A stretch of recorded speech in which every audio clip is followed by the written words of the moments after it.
যে মন্দির রয়েছে একটা ফলের মালা করে দেব, কিন্তু সব ফল তো আকাশ ছোঁয়া, তাই জন্য তাড়াতাড়ি করে একটা মালা করতে বসেছি, আঙুরের মালা। তো আঙুরগুলোই কিনে নিয়ে এসেছিলাম, ঝোড়ো আঙুর, আর তার সঙ্গে একটা একটা করে জবা ফুলের কুঁড়ি দিয়ে, ঝোড়ো আঙুর দিয়ে কিন্তু আঙুরের মালা করব। তো 51টা আঙুর দিয়ে টোটাল মালাটা করেছি।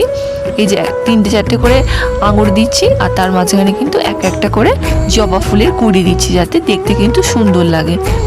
আর তাড়াতাড়ি করে করতে হবে, কারণ কারণ প্রায় 7টা বাজবে হয়ে এসছে, আর পুজো কিন্তু আরম্ভ হয়েই যাবে।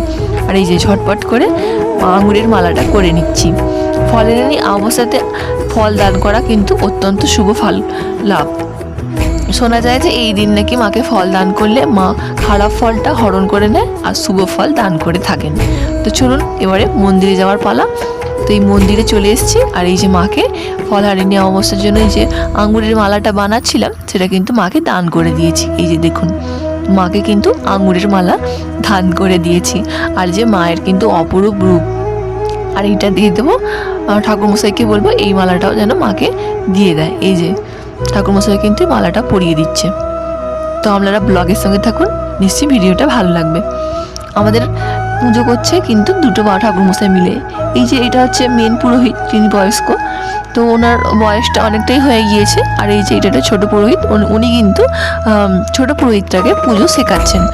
আপনারা অনেক ভিডিওতেই দেখেছেন যে এই পুরোহিতটাকে পুজো করতে, আর একটা পুরোহিত মানে দুটো পুরোহিতকে দেখেছেন মন্দিরে। তো উনি পুজো করেন, মেন পুরোহিত। তো যেহেতু ওনার বয়স হচ্ছে, তো আস্তে আস্তে পুজোর পাঠ তো শেখাতে হবে, তো ওই জন্য উনি পুজো পাঠটা ছোটো পুরোহিতকে শেখাচ্ছেন। তো ছোটো পুরোহিত কিন্তু মন দিয়ে কাজটা শিখছে, তো যা ভুল ত্রুটি হবে কিন্তু বলে দেবেন।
অনেকক্ষণই পূজা হলো, তো এবার পুষ্পাঞ্জলি পর্ব। তো এখানে একজনই পুষ্পাঞ্জলি দিচ্ছে, এটা বড় বৌদি।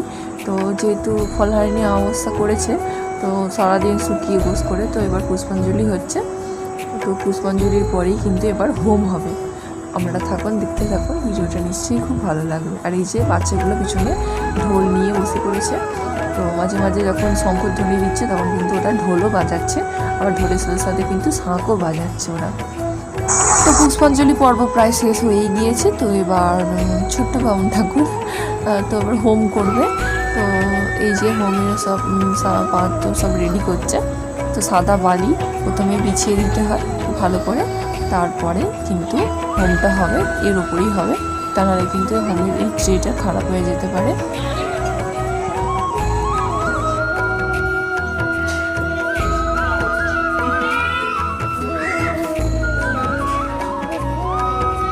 তো ভিতরে হোম হচ্ছিল অনেকক্ষণ ধরে, আর খুব গরম তাপ।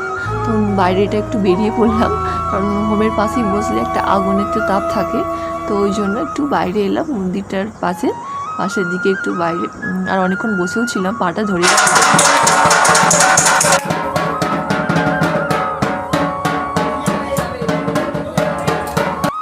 চলুন আপনাদের তাহলে মন্দিরটা একটু ঘুরিয়ে দেখাই, দূর থেকে দেখাচ্ছি ভিডিওটা।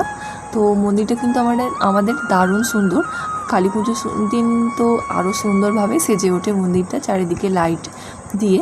তো আপনারা আমার ব্লগে অনেক দেখেছেন। তো মন্দিরটা আগে এতটা বড় ছিল না, তো আর একটু বেড়েছে মন্দিরটা। তার কারণ হলো বৃষ্টি হলে জল পড়লে দালানটা ভিজে যাচ্ছে, ওই জন্য সামনের থাম্বাগুলো আরও কিন্তু বাড়ানো হয়েছে যাতে জল বৃষ্টি এলে যাতে না ভেজে। আর এই চলুন এখানে মন্দির দেখাতে গিয়ে আপনাদের সাথে এখানে কিন্তু হোম শেষ হয়ে আরতি আরম্ভ হয়ে গিয়েছে।